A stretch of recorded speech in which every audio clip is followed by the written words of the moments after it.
ഇന്നത്തെ ഏറ്റവും പുതിയ ലാലേട്ടന്റെ നേര് ബോക്സ് ഓഫീസ് റിപ്പോർട്ടുകളിലേക്ക് ഇവർക്കും സ്വാഗതം. കൃത്യം 16 ദിവസങ്ങൾ പിന്നിട്ട് 17ാം ദിവസമായ ചിത്രത്തിന്റെ രണ്ടാമത്തെ ശനിയാഴ്ചയിലേക്ക് നേര് എത്തപ്പെട്ടിരിക്കുകയാണ്. 16 ദിവസത്തെ Kerala world wide collection report പുറത്തു വരുമ്പോൾ ഇന്നലെ പ്രതീക്ഷിച്ച പോലെ cinema Kerala world wide collection നേരിടുത്തിരിക്കുകയാണ്.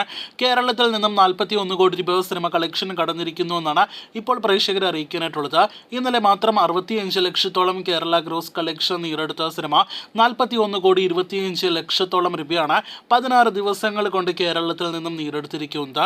അതേസമയം ചിത്രത്തിന്റെ വേൾഡ് വൈഡ് കളക്ഷൻ ഇനിയും കൃത്യമായിട്ട് 16ാം ദിവസത്തെ കണക്കുകൾ പുറത്തു വന്നിട്ടില്ലെങ്കിൽ പോലും ഇന്നലെ മാത്രം വേൾഡ് വൈഡ് കളക്ഷൻ 1 കോടിക്ക് മുകളിൽ പ്രതീക്ഷിക്കുന്ന സിനിമ 76 കോടി രൂപയ്ക്ക് മുകളിലേക്ക് എത്തപ്പെട്ടിരിക്കുന്നു എന്നത് ഉറപ്പാണ്. എന്തായാലും 16 ദിവസങ്ങൾ കൊണ്ട് വേറെ ലെവൽ മികച്ച കളക്ഷൻ നേടിയെടുത്ത ശ്രമിക്കുക. ഇന്ന് നാം നേരത്തെ തന്നെ പ്രതീക്ഷിച്ചതുപോലെ ശനിയാഴ്ച കേരള ട്രാക്കിംഗ് കളക്ഷനിലും വർധന സംഭവിച്ചിരിക്കുകയാണ്. അപ്പോൾ ഇന്ന് കഴിഞ്ഞ ദിവസങ്ങളെക്കാൾ കൂടുതൽ കേരള കളക്ഷൻ ഉണ്ടാകുമെന്നത് ഉറപ്പാണ്.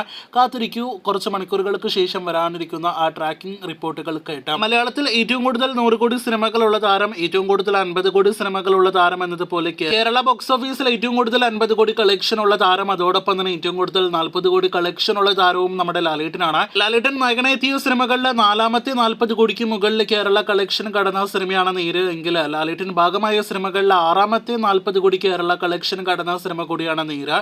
ദൃശ്യം എന്ന സിനിമ 2013 ആദ്യമായിട്ട് മലയാള സിനിമ ഇൻഡസ്ട്രിക്ക് 40 കോടി ക്ലബ്ബ് കാണിച്ചു തന്നത്.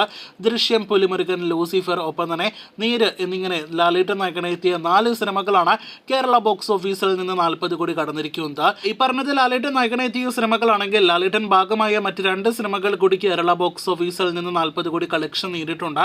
അതിലൊന്ന് കായംകുളം കൊച്ചുണ്ണിയാണെങ്കിൽ മറ്റൊന്ന് ജയിലറാണ്. ഈ 2 സിനിമകളിലും കേരള ബോക്സ് ഓഫീസിൽ വമ്പൻ കളക്ഷൻ നേടിയെടുക്കാനായിട്ട് ലാലേട്ടൻ പ്രധാന ഭാഗമായി എന്ന കാര്യത്തിൽ സംശയമില്ല. അതിൽ ജയിലറിലേത് പ്രത്യേകം എടുത്തു പറയണം.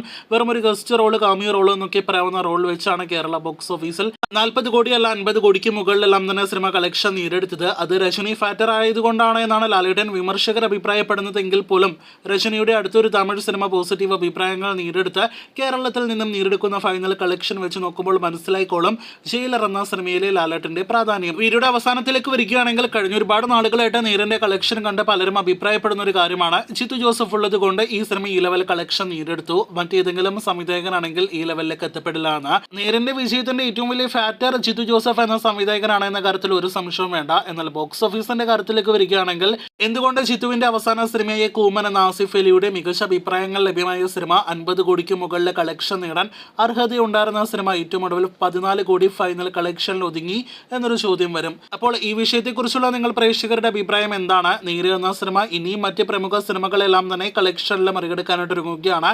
കാത്തിരിക്കൂ, കൂടുതൽ വീഡിയോകൾ കേട്ടാം.